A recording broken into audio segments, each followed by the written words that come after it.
زما ښځه وایي دا چې رنګ په رنګ نخرې کړي زما ښځه او چې په ما باندې سرخپي کړي زما ښځه دا چې رنګ په رنګ نخرې کړي زما ښځه او په ما باندې سرخپي کړي زما ښځه زه چې کور ته خټکي بازار نه راوړم بیا یې سم ټنګرې ټنګرې کړي زما ښځه زه چې لږ ناوخته کار نه کور ته راشم زه چې لږ ناوخته کار نه کور ته راشم سمې سترګې راته سرې کړي زما ښځه چیني او وریجې راله راوړه چې چینی غوړي او وریجې راله راوړه چې رانه نه وړې بیا قاریږي زما ښځه وایي د کور لوښي ورته وینځم او کپړې هم وایي د کور لوښي ورته وینځم او کپړې هم دا په هېڅ نه رضا کېږي زما ښځه نو که جګړه کې د لږ شان ګزار وکړو وایي که جګړه کې د لږ شان ګزار وکړو نو بیا مور که روانېږي زما ښځه او نو زندګي بغیر د ښځې نه تېرېږي وایي زندګي بغیر د ښځې نه تېرېږي دا ستا ښځه د هغه ښځه د ده ښځه او زما ښځه بل یو شعر دی چې نظم دی د واده نظم دی وایي ایرکولر شیشه کارپېټ او که کمبل راوړي ایرکولر شیشه کارپېټ او که کمبل راوړي خپلې کوټې ته بهر شی لکه د غل ورشه سوري کې ورته ګوره د خپو ناپې اخلي ورشه سوري کې ورته ګوره د خپو ناپې اخلي د لوړو پوندو به سبا وله سینډل راوړي په ډو صابون او په شیمپو باندې سرونه وینځي په ډو صابون او په شیمپو باندې سرونه وینځي خو مور او پلار له به صابون چېرته شډل راوړي چې معمولي زکام یې ووخي په سر یې درد شي چې معمولي زکام یې ووخي په سر یې درد شي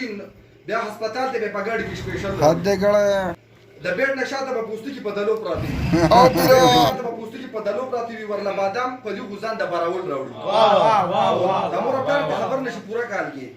د مور او پلار ته خبر نشي پوره کال کې ورله ماڼۍ او انارونه د کابل راوړي ټیک ده موبایل ته پرته وي مخ په بله ناړئ ټچ موبایل ته پرته وي مخ په بله ناړئ ورله فلمونه د شاهرخ او د کاجل او پلار کله لاړې شي نو مور ته پټې اوښکې سسئ پلار کله لاړې شي نو مور ته پټې اوښکې سسئ وایي مور قرآن به کوڅه شعر نابل راوړي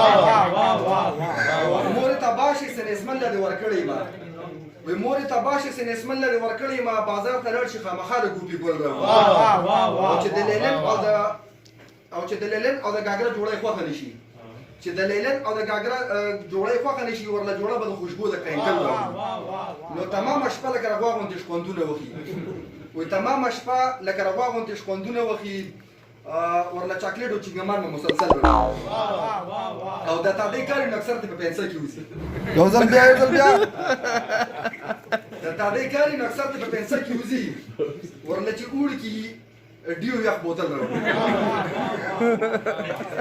او منجنه پام کوه دوکه نشي په ښځو باندې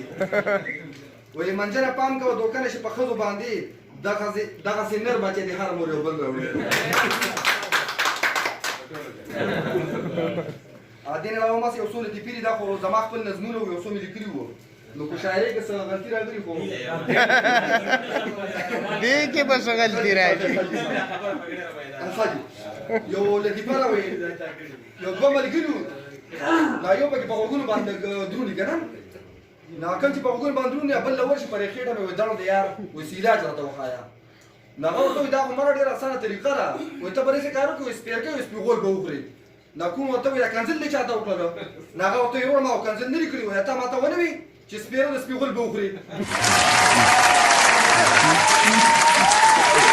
یو پوډري وګرځېدل هغه ځل کار روزګار یې نه و یو ګلکار لګیا کار یې کوو نو هغه راورغی نو ګلکار ته وایي چې نکه څه مزدوري به نه چې وکړو نو هغه ته وایي مزدوري خو به درکړم خو درته وایي چې تا به دې نه مخکې څه کار کوو هغه ته وایي چې یاره ما خو به د قبرونو نه پیسې راټولولې خو یې تا راته ووایه ګلکار صاحب چې تا به څه کار کوو هغه ته وایي زه خو اوس ګلکار یم خو مخکې ما ټاټکې چلو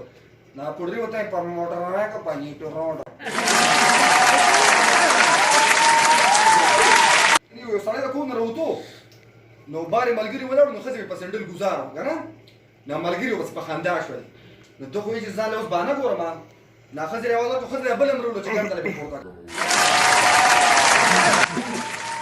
یو سړی ملګري ته وایي چې یاره کور کې صرف زما حکومت چلېږي که نه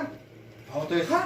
هغه ته خو ډېر بهادر یې وایي چې زه اواز وکړم چې ګرمې اوبه راوړه ګرمې اوبه حاضرې شي وایي ښه نو ته په ګرمو اوبو څه کوې وایي مړه په هغې وایي لوښي ډېر ښه صفا کېږي یو پوډري جنازه کې ولاړو نو امام صاحب اواز وکړو چې ایماندارو پیسې چوا دی کوي که نه نو په دوباره اواز وکړو چې ایماندارو پیسې چوته کې د ثواب کار دی کنه په دریم ځل بیا आवाज وکړو وای ایماندار د پیسې چوته کې د ثواب کار دی نه پولیس شاه اړ आवाज وکړو قاری صاحب کا ثواب پکړی لري چې پرتو کوته وباسه اجه او ځکه مننه شکریا تاسو ما چې وخت ډیر زیات خراب کو تاسو دا او دا نور مېلمانه راغلي کوټی کې بیا کنه نو په دې وجه واپس چې کوم دی را مایک سجاد صاحب دا ورکوم